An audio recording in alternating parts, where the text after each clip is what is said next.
आपण जेव्हा बाजारात जातो तेव्हा एक ग्राहक म्हणून आपली ताकद काय असते याचा कधी विचार केलाय का? आज आपण याच शक्तीबद्दल म्हणजेच आपल्या हक्कांबद्दल बोलणार आहोत. हे हक्क आपल्याला एक हुशार आणि जागरूक ग्राहक बनवतात. चला तर मग सुरू करूया. असं कधी झालंय का की जाहिरात पाहून एखादी वस्तू घेतली आणि नंतर पश्चात्ताप झाला? किंवा समजा काहीतरी खरेदी करायचंय पण दुकानात फक्त एकच पर्याय आहे. खूप चिडचिड होते ना? पण चांगली गोष्ट ही आहे की अशा अनुभवांशी लढण्यासाठी आपल्याकडे काही कायदेशीर हक्क आहेत. आणि हे हक्क येतात कुठून? तर थेट कायद्यातून. हे फक्त कोणीतरी दिलेलं आश्वासन नाहीये, तर ग्राहक संरक्षण कायदा आपल्याला कायदेशीररित्या संरक्षण देतो. इथे जो मूळ दस्तऐवज दिसतोय तोच याचा आधार आहे. ओके, तर मग आपण आधी त्या मूळ समस्येबद्दल बोलूया, जी आपल्यापैकी जवळजवळ प्रत्येकाने कधी ना कधी अनुभवली आहे. यालाच आपण ग्राहकाची अडचण म्हणू शकतो. आणि ह्याच अडचणींवर मात करण्यासाठी हा कायदा तयार करण्यात आला. बरं, मग यावर उपाय काय आहे? तर कायदा आपल्याला दोन खूप महत्वाचे, अगदी शक्तिशाली हक्क देतो. हे हक्क खरं तर आपल्यासाठी एका ढालीसारखे आहेत, जे आपल्याला अशा फसवणुकीपासून वाचवतात. चला तर मग बघूया हे दोन हक्क नेमके आहेत तरी काय.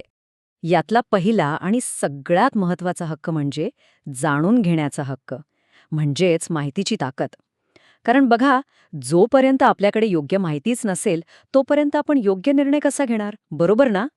कायदा अगदी स्पष्टपणे सांगतो की आपण जी कोणतीही वस्तू किंवा सेवा घेतोय तिची गुणवत्ता, शुद्धता, दर्जा, किंमत या सगळ्याबद्दल माहिती मिळवणं हा आपला हक्क आहे. आणि हीच पारदर्शकता आपल्याला फसण्यापासून वाचवते. पण हा हक्क आपल्याला नक्की वाचवतो कशापासून? तर कायदा यासाठी एक शब्द वापरतो, अनुचित व्यापार पद्धती. आता हा शब्द थोडा जड वाटेल, पण सोप्या भाषेत सांगायचं तर याचा अर्थ आहे विक्रेत्यांच्या फसव्या युक्त्या. चला हे जरा आणखी खोलात जाऊन समजून घेऊया. तर मग या अनुचित व्यापार पद्धती म्हणजे नेमकं काय हे समजून घेणं आपल्यासाठी खूप गरजेचं आहे. कारण एकदा का हे कळलं की मग आपण होणारी फसवणूक सहज ओळखू शकतो. अगदी सोप्या भाषेत सांगायचं झालं तर विक्रीच्या उद्देशाने वापरलेली कोणतीही चुकीची किंवा फसवी पद्धत म्हणजे अनुचित व्यापार पद्धत. ही व्याख्याच खरं तर आपली पहिली संरक्षण भिंत आहे. ठीक आहे, ही तर झाली पुस्तकी व्याख्या. पण रोजच्या जीवनात खऱ्या मार्केटमध्ये या फसव्या पद्धती दिसतात कशा? चला काही उदाहरणं बघूया. आणि मला खात्री आहे यातलं काहीतरी आपल्यासोबत नक्कीच घडलं असेल. जसं की उत्पादनाच्या क्वालिटीबद्दल खोटं नाटं सांगणं, बनावट वॉरंटी किंवा गॅरंटी देणं, किंवा ते बेट अँड स्विच नावाचा प्रकार असतो ना, म्हणजे जाहिरातीत कमी किमतीची वस्तू दाखवून दुकानात दुसरीच महागडी वस्तू घ्यायला लावणं. आणि हो, ही वस्तू मोफत आहे असं सांगून प्रत्यक्षात छुपे चार्जेस लावणं, हे सगळं त्यातच येतं. बरं, हा झाला माहितीचा हक्क. आता वळूया आपल्या दुसऱ्या तितक्याच महत्वाच्या हक्काकडे. तो आहे निवडीचा हक्क, म्हणजे पॉवर ऑफ चॉईस.